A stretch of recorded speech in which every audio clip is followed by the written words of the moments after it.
नमस्कार दोस्तों, आज के हमारे इस वीडियो में हम आपके लिए भादो मास की शुक्ल पक्ष की चतुर्थी को किए जाने वाले गणेश चतुर्थी के व्रत की कथा लेकर आए हैं।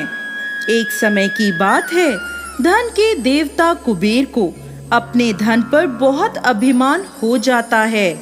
वह सोचते हैं, मैं दुनिया में सबसे ज्यादा धनवान हूँ, मुझे अपने धन का प्रदर्शन करना चाहिए। ऐसा सोचकर उन्हें ख्याल आता है कि क्यों ना मैं देवताओं को एक एक दिन अपने महल में भोजन का निमंत्रण दूं और सबको अपना धन वैभव दिखाऊं। ऐसा सोचकर वह सर्वप्रथम भोलेनाथ को अपने महल में भोजन करने का निमंत्रण देने कैलाश पर्वत पहुँचे। भोलेनाथ उनकी मंशा समझ गए। कुबेर का अभिमान समाप्त करने के लिए उन्होंने कुबेर से कहा, मैं आपका आमंत्रण स्वीकार नहीं कर सकूंगा, लेकिन मैं अपनी जगह गणेश को आपके साथ भेज देता हूँ। यह सुन कुबेर ने सोचा, मुझे तो अपना धन वैभव दिखाना है। भोलेनाथ न सही, उनका पुत्र ही सही। वह हाँ कर देते हैं और गणेश जी को अपने साथ लेकर अपने महल पहुंचते हैं। महल पहुंचते ही कुबेर गणपति को अपना धन ऐश्वर्य दिखाना शुरू कर देते हैं। यह देख विद्या और बुद्धि के दाता गणेश जी कुबेर की मंशा समझ जाते हैं।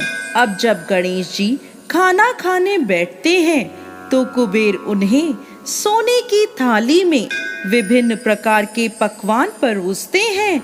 अब गणेश जी खाना खाना शुरू करते हैं। देखते ही देखते गणेश जी कुबेर के महल में बना सारा भोजन खा जाते हैं। उसके बाद भी उनकी भूख शांत नहीं होती। वो कहते हैं, और खाना लाओ। तब कुबेर बोले, महाराज, महल में बना सारा भोजन समाप्त हो गया है। गणेश जी कहते हैं, घर में जो भी फल फूल आदि हैं वो ले आओ।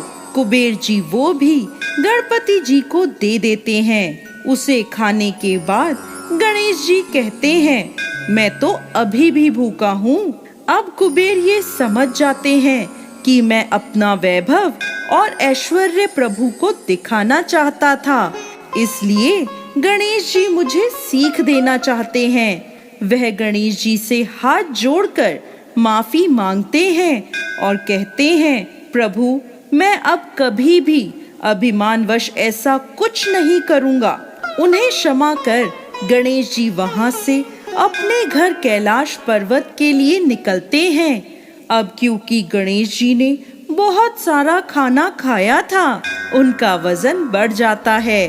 अब वह अपनी सवारी नन्हे से मूषक पर बैठकर अपने घर कैलाश पर्वत के लिए चलते हैं। गणेश जी के वजन को संभालते हुए मूषक धीरे धीरे चलता हुआ कैलाश पर्वत की ओर निकलता है। रास्ते में मूषक का संतुलन बिगड़ जाता है और गणेश जी मूषक से नीचे गिर जाते हैं तो उनके सारे कपड़े, हाथ पैर आदि गंदे हो जाते हैं। गणेश जी उठकर आसपास देखते हैं कि कहीं किसी ने देखा तो नहीं। आसपास उन्हें कोई नहीं दिखता, लेकिन उन्हें हंसने की आवाज आती है। तब गणेश जी देखते हैं कि आसपास तो कोई नहीं है, फिर ये हंसने की आवाज किसकी है? गणेश जी की नजर आसमान में चंद्रमा पर पड़ती है, जो उन्हें देखकर हंस रहे होते हैं। चंद्रमा को हंसता हुआ देखकर गणेश जी को क्रोध आ जाता है। वो क्रोध में चंद्रमा को श्राप देते हैं, तुम्हें अपनी सुंदरता पर बहुत अभिमान है, आज से तुम्हारा यह रूप नहीं रहेगा। गणेश जी के श्राप देते ही चंद्रमा कांतिहीन हो जाते हैं। यह देख चंद्रमा को अपनी गलती का भान हो जाता है। वह गणेश जी से माफी मांगने लगते हैं। बार बार माफी मांगने पर गणेश जी का गुस्सा शांत होता है। वह चंद्रमा से कहते हैं, मैंने जो आपको श्राप दिया है वह पूर्ण रूप से समाप्त नहीं होगा, परंतु माह में एक दिन आप पर श्राप का पूर्ण असर दिखाई देगा। उस दिन आप किसी को भी दिखाई नहीं देंगे। तब से चंद्रमा अमावस्या के दिन चंद्रमा किसी को भी दिखाई नहीं देता। गणेश जी आगे कहते हैं, इसके बाद आपकी कलाएं बढ़ती जाएंगी और पूर्णिमा के दिन आप अपने पूर्ण स्वरूप में दिखाई देंगे।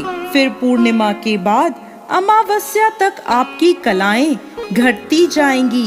साथ ही साथ गणेश जी उन्हें एक वरदान देते हैं, हर चतुर्थी पर जब मेरी पूजा होगी आपकी भी पूजा की जाएगी। आपको अर्घ देने के बाद ही चतुर्थी का व्रत पूर्ण माना जाएगा। साथ ही साथ गणेश जी ने कहा, क्योंकि आज गणेश चतुर्थी है और आपने मेरा अपमान किया है, इसलिए आज के दिन यदि कोई आपको देख लेगा तो वह कलंक का भागी बनेगा। तब से लेकर आज तक हर गणेश चतुर्थी के दिन चंद्रमा के दर्शन नहीं किए जाते।